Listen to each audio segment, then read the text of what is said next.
Pixels. I'm your host, Sam Mestis, and today we're going to do a little something weird.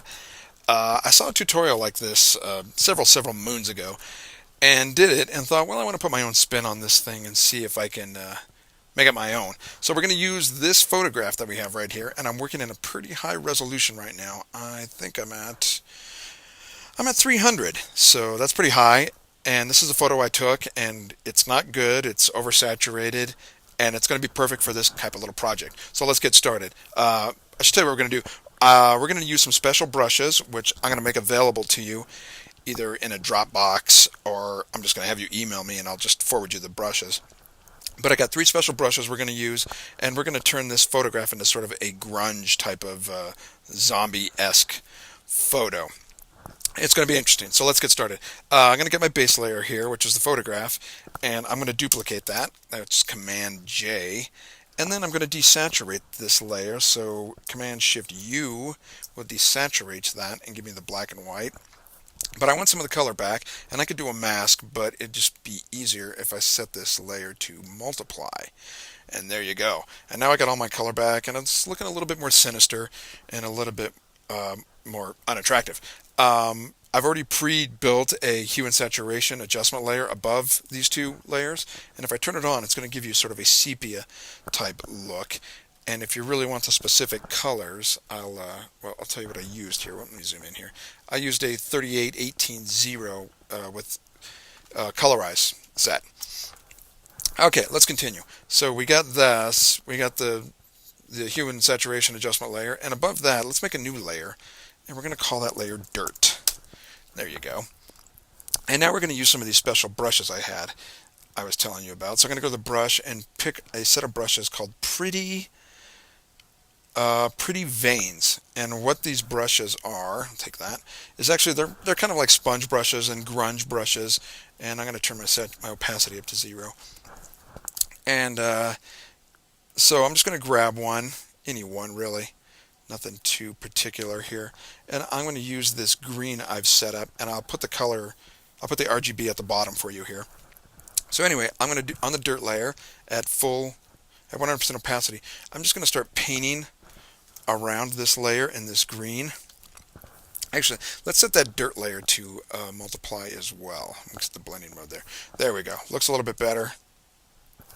Try that again. Here we go. Multiply. There we go.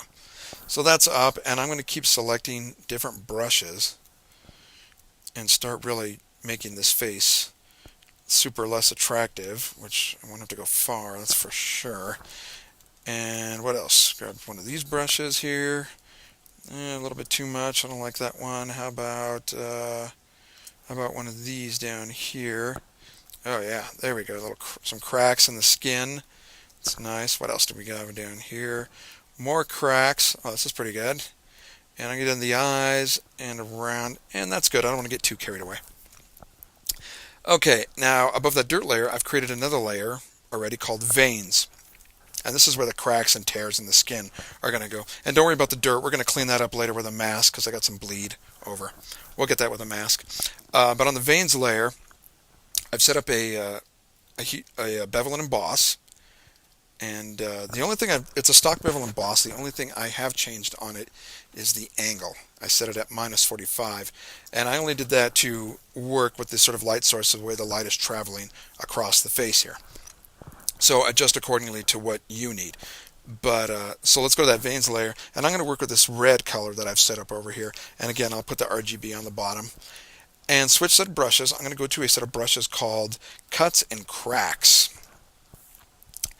And that's exactly what it is. It is a set of brushes of cuts and cracks, kind of like mud, like dried out mud.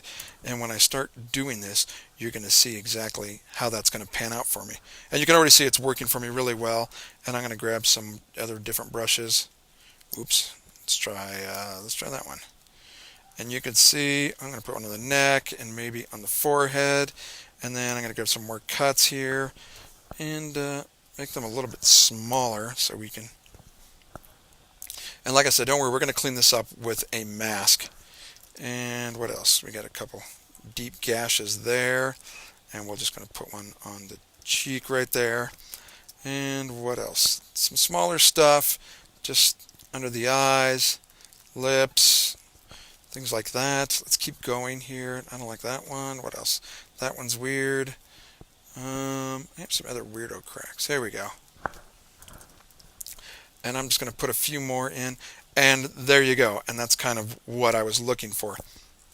Now, if you want, which is what I did, I set this layer to multiply. If you set it back to normal, the colors are really going to leap out. So I think multiply is really the way we want to go. Okay, we're getting close to done, believe it or not. And let's paint out some of these veins on this mask, on this masking layer. I'm going to reset my brushes back to, yikes, back to default, reset. Okay, and I'm just going to use a soft brush and paint right on the mask in black, so we can hide that. And I'm going to just get rid of some of these veins that are hanging out over the photograph. And I got to get rid of them. That's not bad. And we'll get rid of some more over here. I'm going to turn my opacity down just a bit. Get rid of them. Some of the eyes. Let's see what we got going on the lips here. Let's get rid of these guys here on the teeth and things like that. Looking good. Looking very, very good. Let me see if I can zoom in. Not bad. Looking pretty good.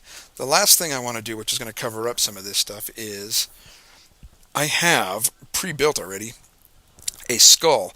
Now, it was on a white background, and I just did an extraction, and I think I found it on Google. So I'm just going to hold down Shift and grab the layer that I've already keyed out, and I'm going to turn the opacity down just a bit so I can see it, because I want to lay it right over the top of the photograph. Okay, here we go, and move it over, and we might have to stretch it out a bit. And let's see what we can do here. Alright, I think that's good. Just rotating, transform, that was just a transform. And I'm going to mask this thing, again, with a soft edge brush, and I got my opacity set pretty low, up to 70. So, and I'm going to start erasing, give me some bigger brush here. And I'm going to start erasing some of this skull, because I want to reveal the photograph underneath, like so. And maybe turn the skull down just a bit opacity-wise. I got it about 90.